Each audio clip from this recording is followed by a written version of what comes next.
Episode 3, Quarter Tone Terms 2. Welcome back. In the last video, we introduced quarter tone accidentals, some ways that we can identify the new intervals, and we took a look at the 24-tone chromatic scale. Today, we're going to be labeling and listening to the new intervals as well as working out how to notate step sizes for scales, like the curved and angled lines for whole and half steps. Since there is a plethora of ways of identifying the new intervals, I'm going to go for the simplest system that I could think of, starting with 12-tone intervals and working away from them. So let's begin with the perfect unison. I mentioned in passing last week that we can move in smaller units in the directions of augmentation and diminution now, not having only one step that we can move but three. So if you wish to slightly augment a unison, say from a C to a C semi-sharp, we would call this a semi-augmented unison, which is notated as tilde, capital A, 1. You may notice that this is a particularly harsh interval, and along with 2 or 3 others, constitutes the most dissonant of all 24 enharmonic intervals. C to C sharp ought to be familiar, it's just an augmented unison. Relative to this semi-augmented unison, a half step might start sounding more and more pleasant as you listen to more quarter tone music.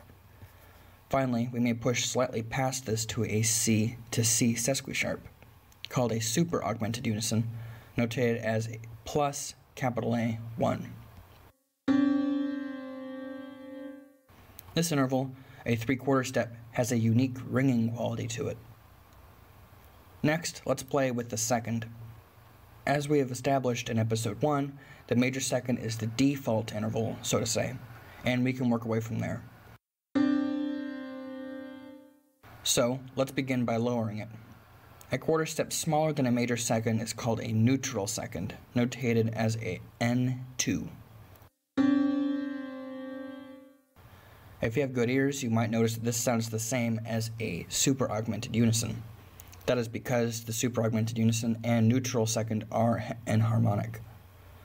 Lowering again, we get a minor second, enharmonic with an augmented unison. The subminor second, which sounds like a semi-augmented unison and is notated as dash lowercase m2, is that exceptionally harsh interval we were introduced to earlier.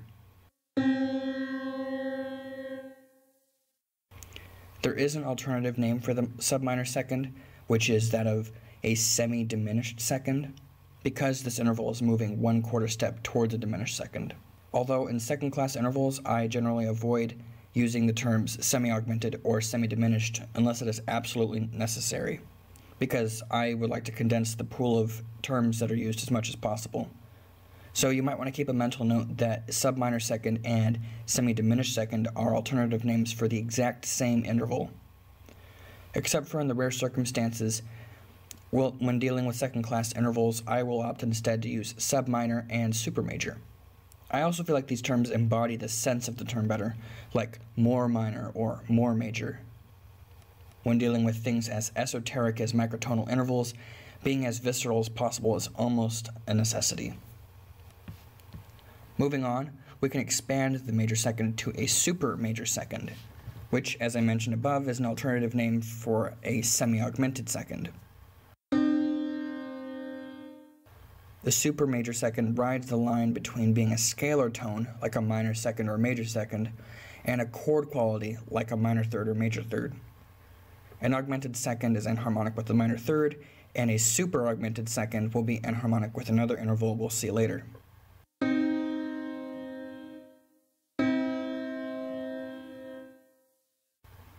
Next stop, the major third. If we lower this, we get a neutral third, which is the halfway point between major and minor third. In future episodes, we'll be looking a lot at the neutral third, as it can be used for many interesting purposes, including building chords, harmonic circles, and altering scales. To the astute ear, yes, the neutral third is enharmonically equivalent to the super augmented second. After the minor third, we have the subminor third. This interval is enharmonic with the semi-augmented second. By raising the major third, instead, we get the super major third, which borders on being a perfect fourth. In the previous episode, I mentioned that there are multiple ways of naming certain intervals. With the first class intervals, or the perfect intervals, you'll see that one rule that I established in episode 1 will actually be broken. Perfect intervals can in fact be major or minor. You see, in 24 tone, rather than saying the verbose semi-diminished or semi-augmented, some theorists would like to replace the term with minor and major respectively.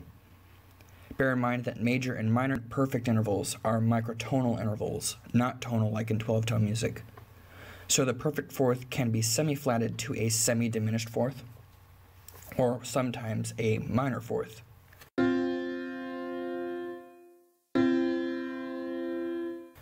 It can be raised as well to a major fourth or semi-augmented fourth. Personally, I avoid calling first-class intervals by such names. I feel like it lends itself to confusion with second-class major and minor intervals, which fall under a different field of harmony. For the sake of rigor, however, I will show the alternative names in this section, but after this I probably won't mention them again. My choice to not use major fourth, etc. is in the same vein as how I don't like to say semi-augmented second or things like that. Because, again, we're trying to keep this as simple of a process as possible. Anyway, after the semi-augmented fourth / major fourth is the regular old augmented fourth, or the tritone, which can be semi-sharp to the super augmented fourth.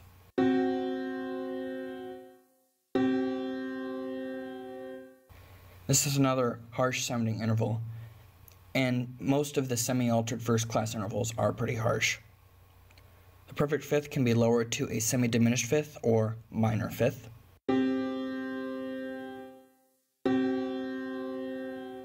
Followed by the diminished fifth or tritone, and then the super diminished fifth, which is enharmonic with a semi-augmented fourth / major fourth.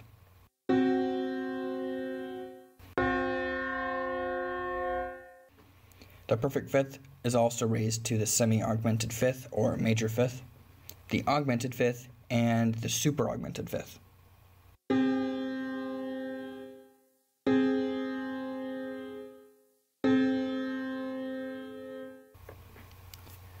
The major sixth lowers to a neutral sixth, the halfway between it and a minor sixth.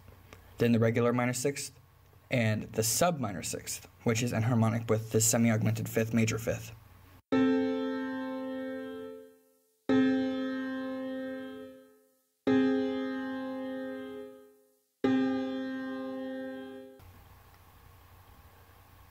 It can be raised to the super major sixth, augmented sixth, and super augmented sixth.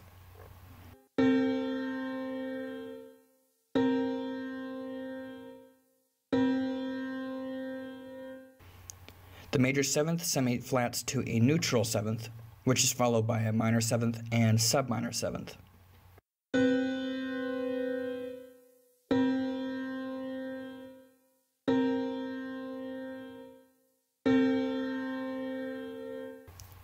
The subminor seventh is a fascinating interval. It might even sound rather pleasant to you. You see, in Western classical music, we tended towards 12 tones in general because they best approximated the first few partials of the harmonic series. The first 4 partials, the perfect unison, perfect octave, perfect fifth, and perfect fourth, are successfully the most consonant intervals, the perfect fourth technically being the least consonant. Following these are the major third, minor third, another interval that's very close to being a minor third, an interval that's close to being a major second, the major second, and then it starts getting smaller and smaller after that.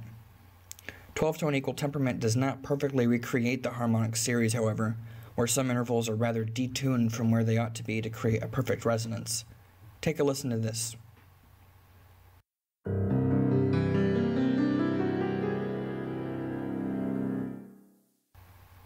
Two places where the notes are rather off from where they should be are in the minor seventh, which is the 7th partial, and the augmented fourth, the 11th partial, which appears a little later in the harmonic series.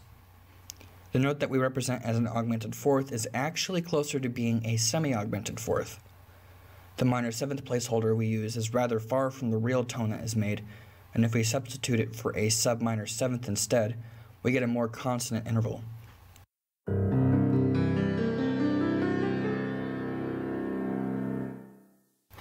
First, I will show you a 12-tone equal temperament harmonic series, then a 24-tone equal temperament one.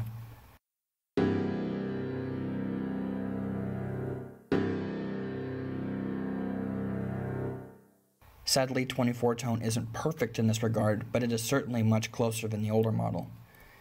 In the new system, the 7th partial is only 19 cents off, rather than 31 on the old system, and the 11th partial is remarkably only 1 cent away from being perfectly tuned, rather than 49 in 12-tone. At some point in a later video, I would like to discuss more about the harmonic series and how it relates to the music that we will be analyzing and creating. Sorry about that long tangent. Anyway, we heard about the major 7th, neutral 7th, minor 7th, and subminor 7th. Let's see the raised intervals now. Here is a super major 7th. This interval is the widest that can be achieved in quarter tones that is smaller than an octave, constituting 24 steps between the two notes. It is sharp enough that it nearly sounds like a merely out-of-tune perfect octave. Speaking of this, we can alter the perfect octave in the typical ways: semi-diminished octave, diminished octave, super-diminished octave, semi-augmented octave, augmented octave, super-augmented octave.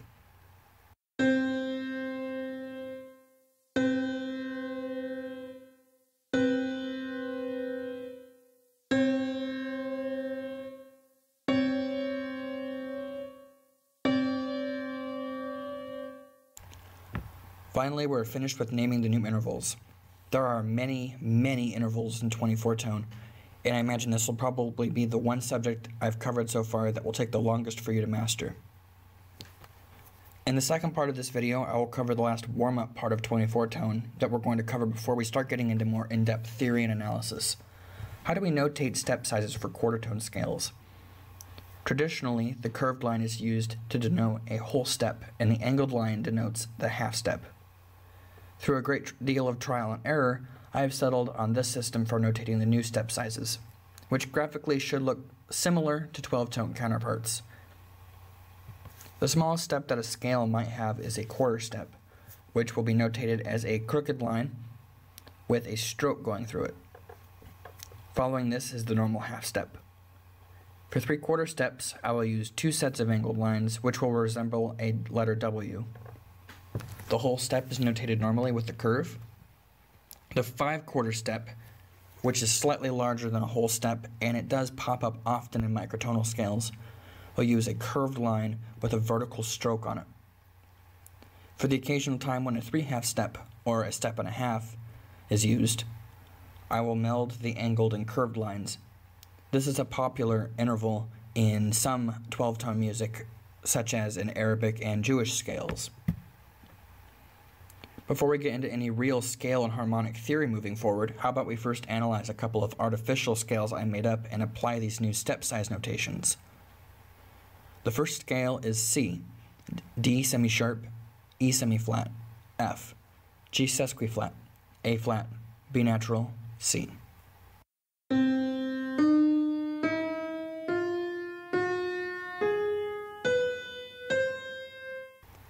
C to D semi-sharp is a 5/4 step. I will use a curve with a stroke. D semi-sharp to E semi-flat is a half step. E semi-flat to F is a 3/4 step, the W shape. F to G sesqui-flat is a quarter step, angled line with stroke. G sesqui-flat to A flat, another 5/4 step. A flat to B, step and a half. B to C, half step. Can you analyze this next scale? I'll give you a few seconds in the recording, but of course feel free to pause the video.